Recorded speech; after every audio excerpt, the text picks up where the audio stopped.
In a world that is constantly connected, filled with noise and bustling with activity, the idea of being alone can seem intimidating, even frightening.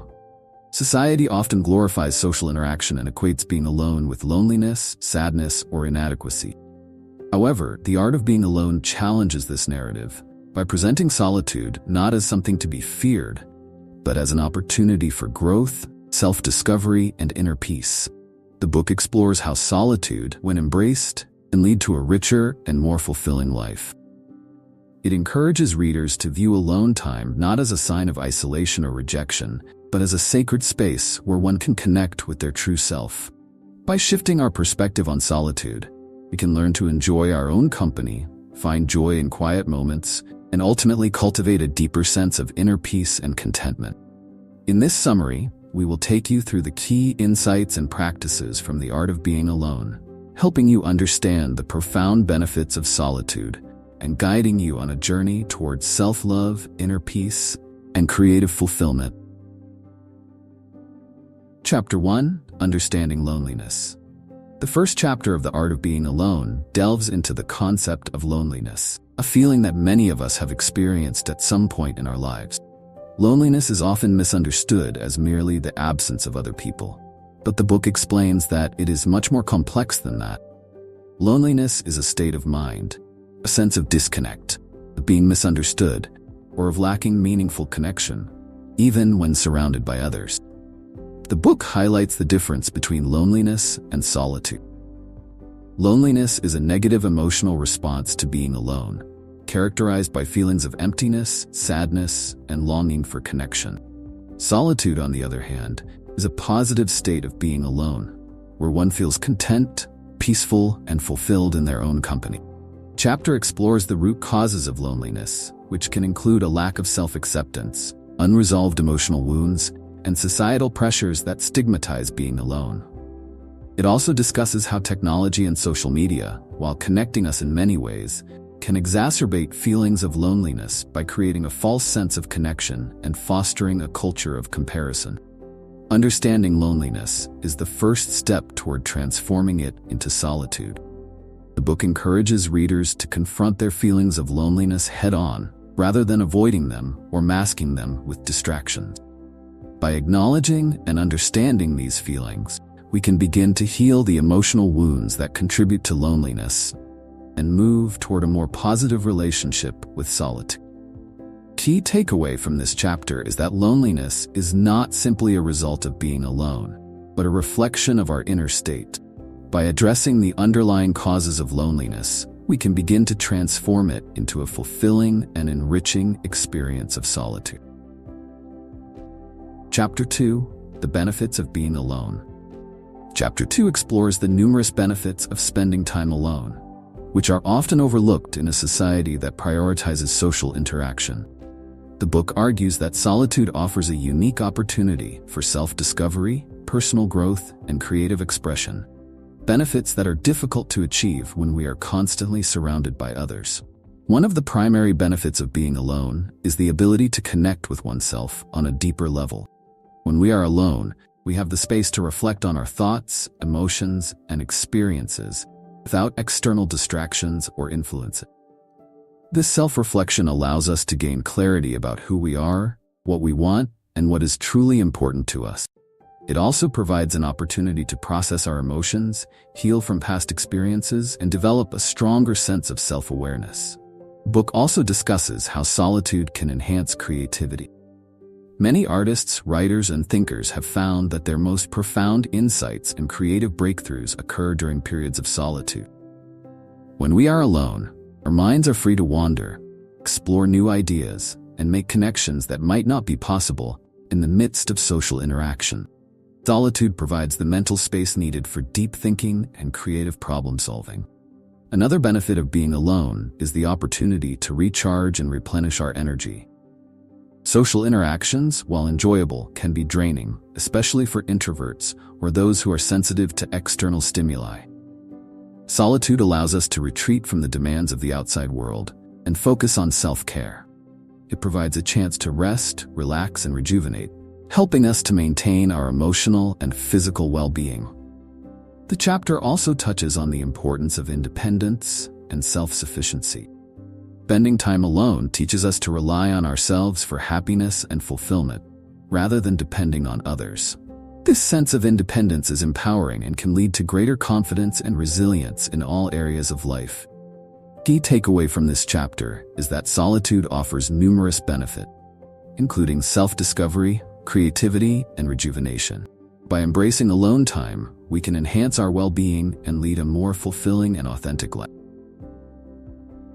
Chapter 3. Overcoming the Fear of Solitude. In Chapter 3, the book addresses a common barrier to enjoying solitude: fear of being alone. For many people, the idea of spending time alone can be daunting, triggering feelings of anxiety, discomfort, or even panic. This fear often stems from societal conditioning, past experiences, or deep-seated insecurities. The book explains that the fear of solitude is often rooted in a fear of facing oneself. When we are alone, we are confronted with our thoughts, emotions, and inner struggles, things that are easy to avoid when we are distracted by the presence of others. This can be uncomfortable, especially if we have unresolved issues or negative self-perception. However, the book emphasizes that facing these fears is essential for personal growth and healing. The first step in overcoming the fear of solitude is to acknowledge it without judgment. By recognizing and accepting our fear, we can begin to understand its origins and address the underlying issues. The chapter provides practical strategies for gradually overcoming the fear of being alone. One approach is to start with small, manageable periods of solitude and gradually increase the amount of time spent alone. This allows us to build confidence and become more comfortable with our own company. Another strategy is to use mindfulness and meditation to stay present and grounded during periods of solitude. These practices help us observe our thoughts and emotions without becoming overwhelmed by them.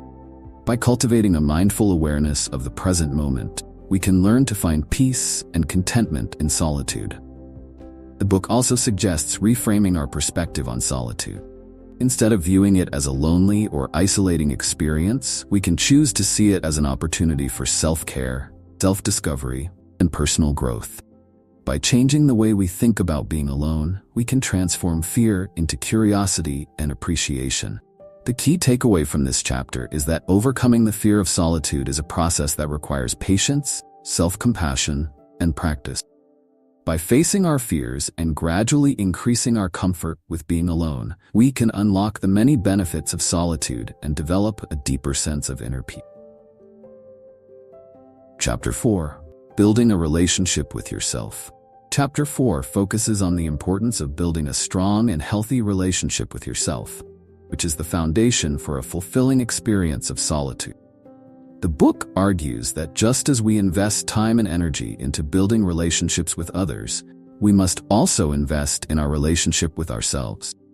The first step in building a relationship with yourself is self-awareness. The book emphasizes the importance of understanding your own thoughts, emotions, and behaviors. Self-awareness allows you to identify your needs, desires, and values, and to make choices that align with them. It also helps you recognize patterns in your behavior that may be holding you back or causing you distress. The chapter provides practical exercises for increasing self-awareness, such as journaling, self-reflection, and mindfulness practices. By regularly taking the time to reflect on your thoughts and experiences, you can gain deeper insights into yourself and develop a stronger sense of self-understanding. Another key aspect of building a relationship with yourself is self-acceptance. The book explains that self-acceptance involves embracing all aspects of yourself, including your strengths and weaknesses, your successes and failures. It means recognizing that you are worthy of love and respect just as you are, without needing to change or conform to others' expectations. Self-acceptance is closely tied to self-compassion, which is the practice of treating yourself with kindness and understanding, especially in difficult times. The book encourages readers to practice self-compassion by speaking to themselves in a gentle and supportive way and by offering themselves the same care and consideration that they would offer to a friend. The chapter also discusses the importance of self-care in building a relationship with yourself. Self-care involves taking intentional actions to nurture your physical, emotional, and mental well-being. This might include activities such as exercise, healthy eating, relaxation, and pursuing hobbies that bring you joy. The key takeaway from this chapter is that building a relationship with yourself is essential for experiencing the full benefits of solitude. By cultivating self-awareness, self-acceptance, and self-care, you can develop a strong and healthy relationship with yourself, which in turn enhances your ability to enjoy and thrive in solitude. Chapter 5: Finding Joy in Solitude. In Chapter 5, the book explores how to find joy and fulfillment in solitude. While society often associates happiness with social interaction and external achievements, the book argues that true joy can be found within ourselves, independent of external circumstances. The chapter begins by discussing the concept of inner contentment, which is a sense of satisfaction and peace that comes from within. Inner contentment is not dependent on external factors such as wealth, status, or relationships. Instead, it arises from a deep connection with oneself and a sense of alignment with one's values and purpose.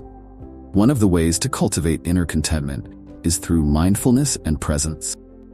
The book explains that by focusing on the present moment and fully engaging in whatever we are doing, we can experience a sense of joy and fulfillment that is not tied to external outcomes.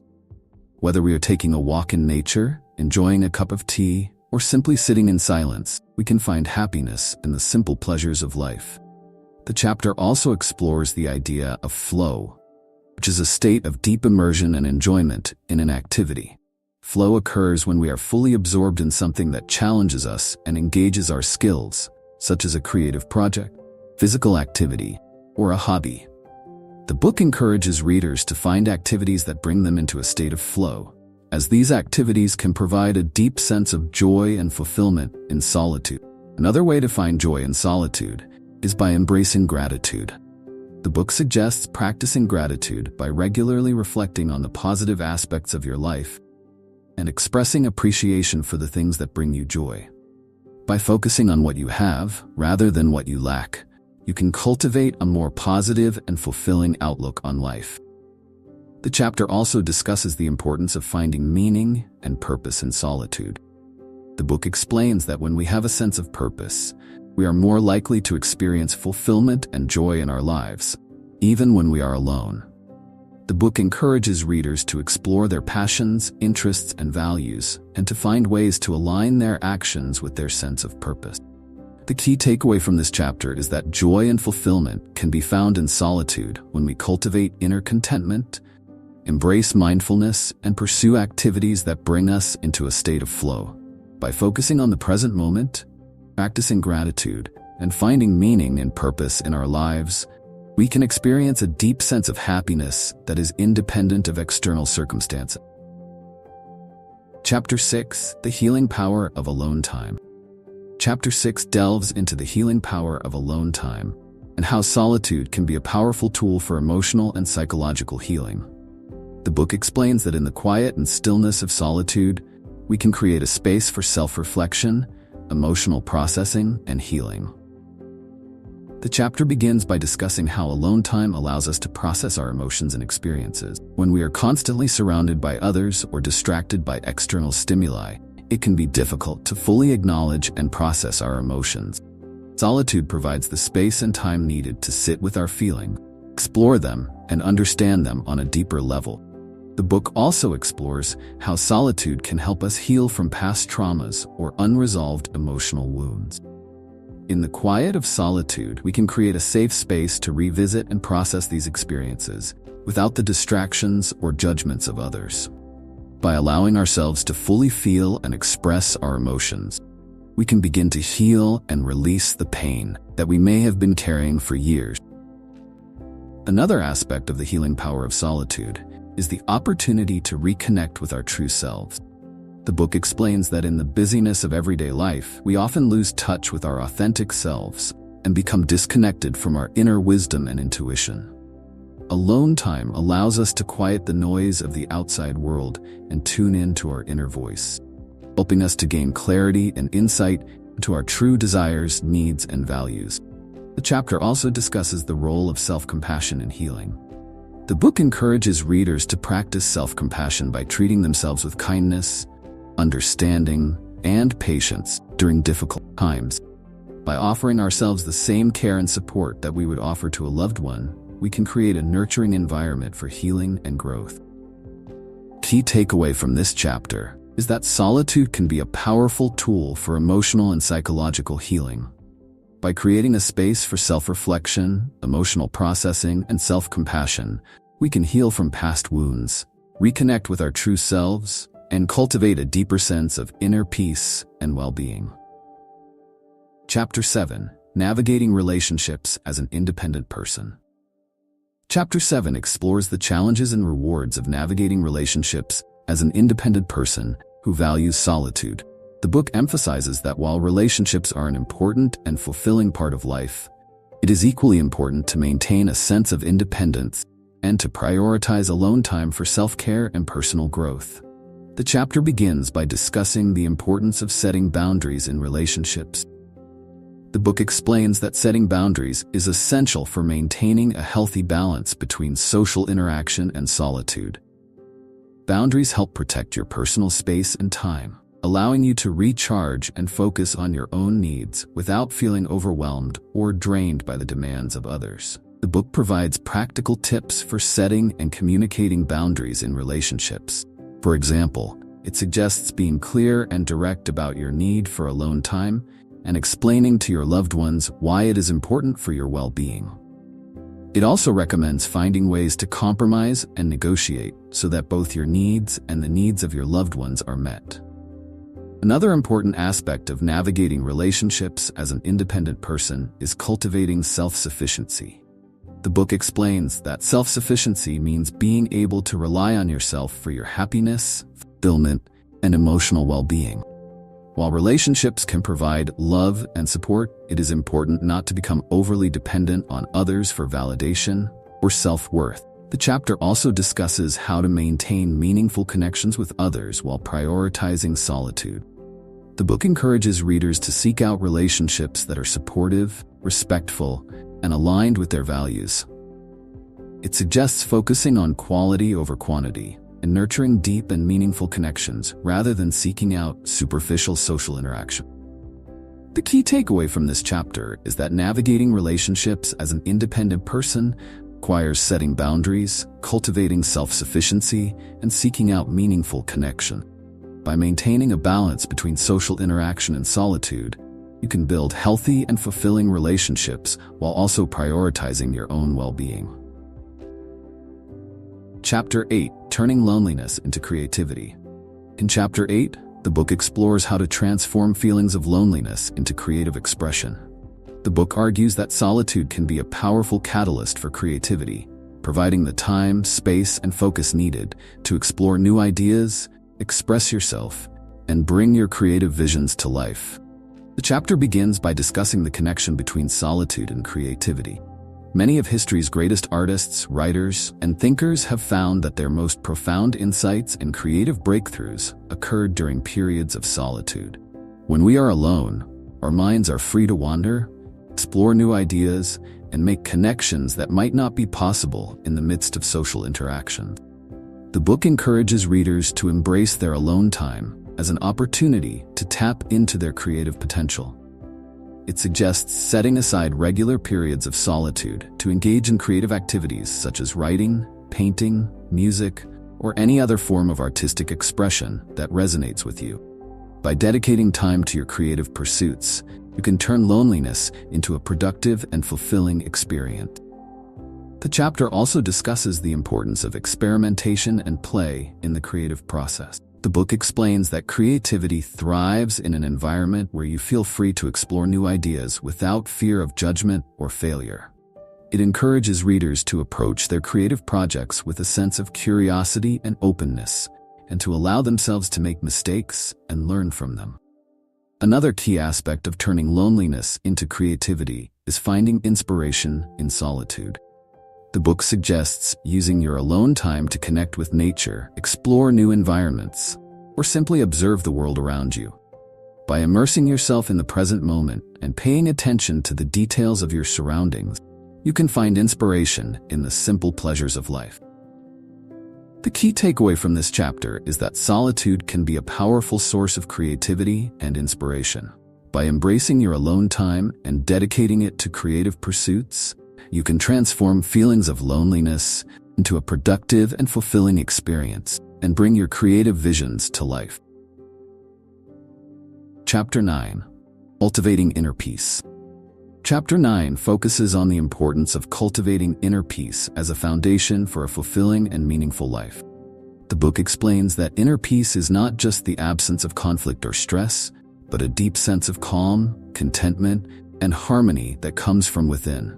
The chapter begins by discussing the role of mindfulness and meditation in cultivating inner peace. The book explains that mindfulness involves paying attention to the present moment without judgment and being fully aware of your thoughts, emotions, and sensations. By practicing mindfulness, you can develop a greater sense of self-awareness and learn to observe your thoughts and emotions without becoming overwhelmed by them. Meditation is another powerful tool for cultivating inner peace. The book encourages readers to establish a regular meditation practice, even if it's just for a few minutes each day. Meditation helps to quiet the mind, reduce stress, and create a sense of inner calm and clarity. Over time, a regular meditation practice can help you develop a more peaceful and balanced mindset, allowing you to navigate life's challenges, greater ease and resilience. The chapter also explores the importance of letting go of negative thoughts and emotions in order to cultivate inner peace. The book explains that holding on to anger, resentment, or worry can create inner turmoil and prevent you from experiencing true peace. It encourages readers to practice forgiveness both toward themselves and others, and to let go of any thoughts or beliefs that are causing them distress. Another key aspect of cultivating inner peace is living in alignment with your values and purpose. The book explains that when your actions are in harmony with your values and your sense of purpose, you are more likely to experience a deep sense of fulfillment and peace. It encourages readers to take the time to reflect on their values and to make choices that are in alignment with them. The key takeaway from this chapter is that cultivating inner peace requires mindfulness, meditation, letting go of negativity, and living in alignment with your values. By developing a regular practice of mindfulness and meditation, and by making choices that are in harmony with your true self, you can create a foundation of inner peace that will support you in all areas of your life. Chapter 10. The Journey to Self-Love. In the final chapter, the book explores the journey to self-love and how embracing solitude can help you develop a deep and lasting love for yourself. The book explains that self-love is not just about feeling good about yourself, but about accepting yourself fully, treating yourself with kindness and compassion, and honoring your true needs and desires. The chapter begins by discussing the importance of self-acceptance in the journey to self-love. The book explains that self-acceptance involves embracing all aspects of yourself, including your strengths and weaknesses, your successes and failures. It means recognizing that you are worthy of love and respect just as you are, without needing to change or conform to others' expectations. The book provides practical exercises for developing self-acceptance, such as journaling, self-reflection, and affirmations. By regularly taking the time to reflect on your thoughts and experiences, and by affirming your worth and value, you can develop a deeper sense of self-acceptance and self-love. Another key aspect of self-love is self-care. The book explains that self-care involves taking intentional actions to nurture your physical, emotional, and mental well-being. This might include activities such as exercise, healthy eating, relaxation, and pursuing hobbies that bring you joy. By prioritizing self-care, you can demonstrate love and respect for yourself and ensure that your needs are met. The chapter also discusses the importance of setting boundaries in the journey to self-love. The book explains that setting boundaries is essential for protecting your personal space and time, and for ensuring that your relationships are healthy and supportive. By setting clear boundaries and communicating them to others, you can create a safe and nurturing environment for yourself. The book emphasizes that the journey to self-love is a lifelong process that requires patience, practice, and commitment. It encourages readers to approach the journey with a sense of curiosity and openness, and to be gentle and compassionate with themselves along the way. The key takeaway from this chapter is that the journey to self-love requires self-acceptance, self-care, and setting boundaries. By embracing solitude and taking the time to develop a deep and lasting love for yourself, you can create a foundation of self-love that will support you in all areas of your life. Conclusion: Thriving in Solitude. In the conclusion of The Art of Being Alone, the book reflects on the journey of embracing solitude and how it can lead to a richer, more fulfilling life. The book emphasizes that solitude is not something to be feared or avoided, but rather an opportunity for growth, self-discovery, and inner peace. The conclusion encourages readers to continue practicing the principles of solitude that they have learned throughout the book, such as self-awareness, self-acceptance, mindfulness, and self-care. It reminds readers that the journey to thriving in solitude is a lifelong process, and that it requires ongoing practice and commitment. The book also emphasizes that thriving in solitude does not mean isolating yourself from others, but rather finding a healthy balance between social interaction and alone time. By maintaining this balance, you can build meaningful relationships while also nurturing your relationship with yourself. The key takeaway from the conclusion is that by embracing solitude and developing a deep connection with yourself, you can create a life that is rich in meaning, purpose, and fulfillment. Thriving in solitude is not about being alone, but about being whole, being at peace with yourself and your life, no matter the circumstance. Did you like this summary? Click the like button now to support our channel, and click subscribe if you want to get notified each time we post a new book.